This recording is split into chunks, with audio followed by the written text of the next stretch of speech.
This is the tutorial for Concept 13, Skill 2, which deals with parallel and perpendicular lines. And so let's take a look at some basic vocabulary here. We've got parallel lines, and parallel lines are two lines that will not cross in a two-dimensional plane, and so we symbolize parallel lines with a symbol like this. So if this were line F, let's say, and this were line G, we would say F is parallel. And so we draw two lines that look as though they will not cross like that, and F is parallel to G.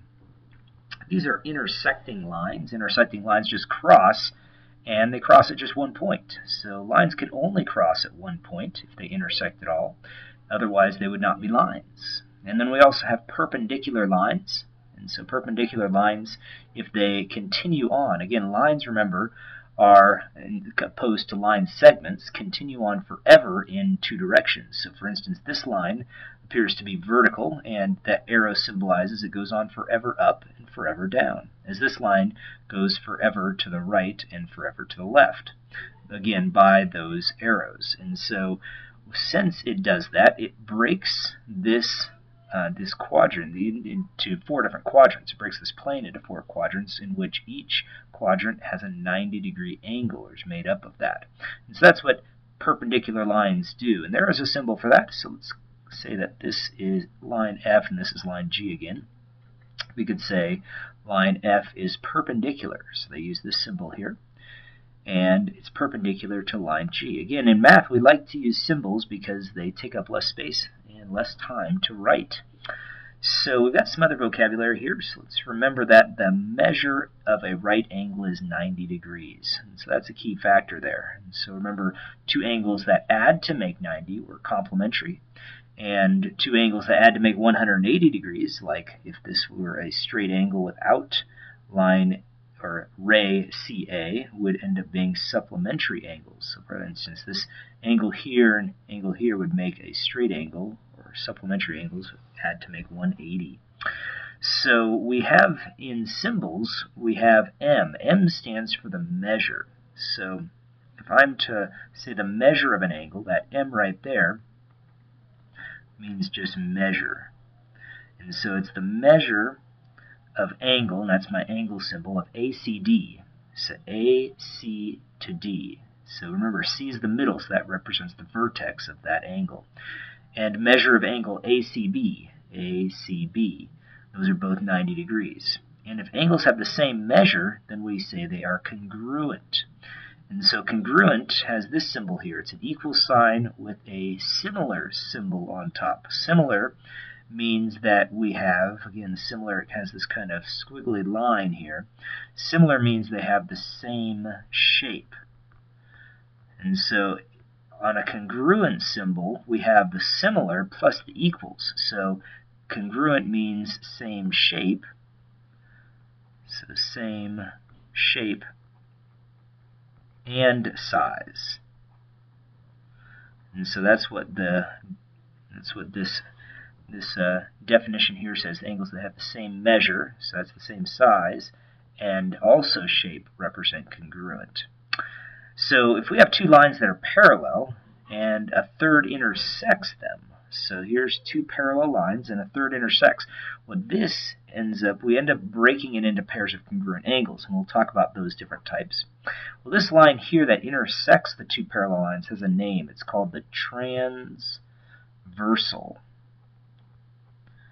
And so transversal just means that it goes across two lines or two of anything. It could be like a riverbank, and here's the river here, and that traverses the river there. And so we have some congruent angles as long as we have parallel lines. Well, the first set are alternate interior angles. And so when we see the word interior, what I think of is inside. And so what they mean is inside the parallel lines. So inside the parallel lines that are congruent. So it's 5 and 3. You can see how both those are the obtuse angles. And they are congruent as well. And we can say that because they're alternate interior angles.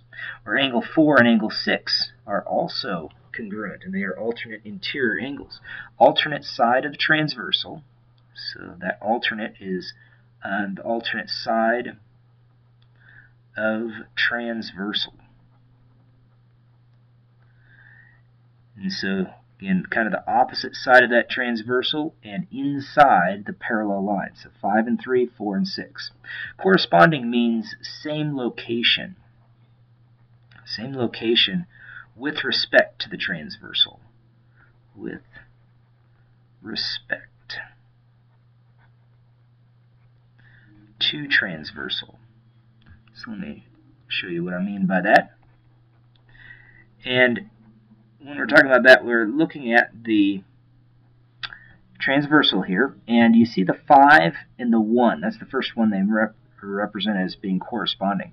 1 and 5, they're kind of on the same side of the transversal, and they're in the same location with respect to it. See how this is kind of in the upper left-hand corner with respect to these 4 angles, and so is 1. 1 is in the upper left-hand corner with respect to these 4 angles.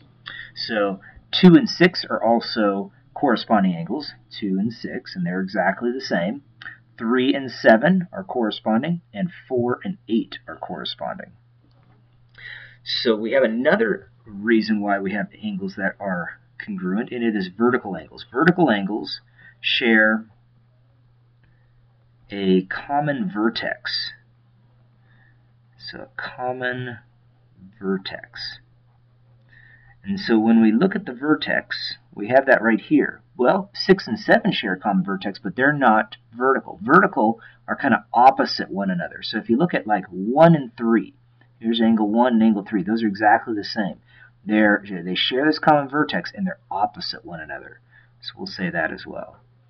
Opposite one another.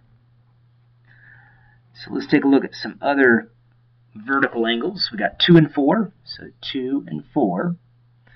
And then we have 5 and 7 here, and 8 and 6. Those are vertical angles, and they are congruent. So basically, anytime you draw an X like this, the angle opposite one another, these 2 angles here, and this is a way we can symbolize those angles being congruent with a little mark on the arc there. Those 2 angles are congruent, just as these 2 angles, this angle and this angle right here, and I'll use a different mark, I'll use 2 marks, are congruent as well. So we're going to use those concepts to help us with the next few problems. So let's take a look at our examples here. So it says, name the other angle that has a measure of 40 degrees. So it says that J and K are parallel, and the measure of angle 1 is 40 degrees. That's what it tells us. And so we have to name the other angles that have the measure of 40 degrees. Well, we know that 1 and 3 are vertical, so that means that those would share the same degree. So angle 3 would, and 1 and 5 are corresponding, so they would as well. So angle 5. And we have 5 and 7 are vertical angles, so those would also be equal to 40 degrees and angle 1. So we'll say 7 there, and let's see here, we have 1 and 5, 7, and we just have one more here. We got 3, no, we've got them all. So 3, 7, 5, and 1 are all equal to one another by either corresponding or vertical angles. And they all have the measure of 40 degrees. So looking at the next one, it says find the measure of angle 6. 6 and 5 are supplementary. So here's angle 6 and 5 are supplementary. So if that's the case, then we know that since 1 is equal to 5, measure of angle 5, let's put a 5 in there. So measure of angle 5 is equal to 40 degrees. We know that because it is complementary to angle 1. Well, if that's the case, and we know that 5 and 6 are supplementary angles add to make 180.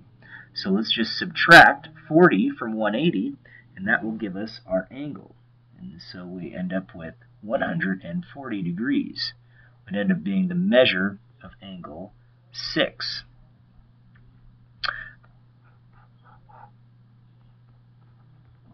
So let's take a look at another example here. And it says that we're supposed to name 2 parallel lines. Well, the lines that are parallel, it says that these 2 are parallel, are labeled down here. So we can say F and G are, and then here's my symbol for parallel. if measure of angle 2 is 65, and that says that right here, then find the measure of angle 8. Well, measure of angle 8 is way up here, so let's try figuring that.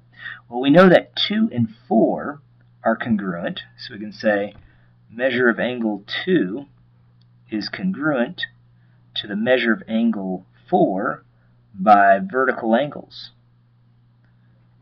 By vertical angles. And so if that's the case, then I know this one is 65 degrees.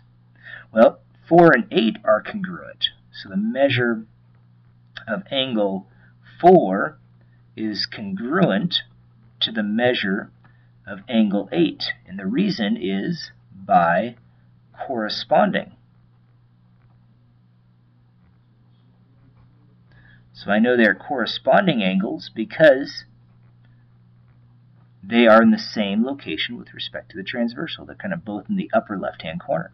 So that means the measure of angle 8, and so here's a symbol for therefore, the measure of angle 8 is equal to, then we'd say 65 degrees.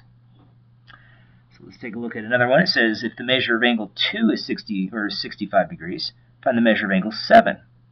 Well, we could say that 2 and 3 are supplementary. So measure of angle 2 and measure of angle 3 are supplementary.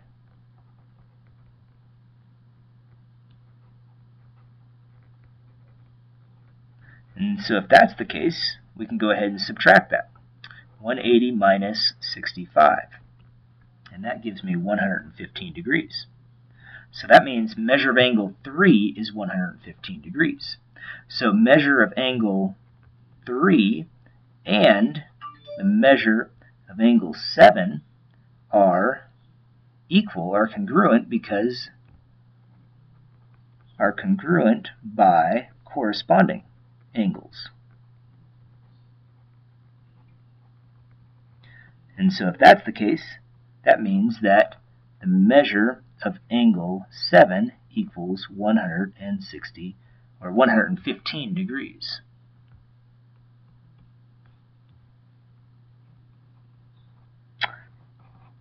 So those are a few of the problems that types of problems you'll end up seeing on that skill. Good luck.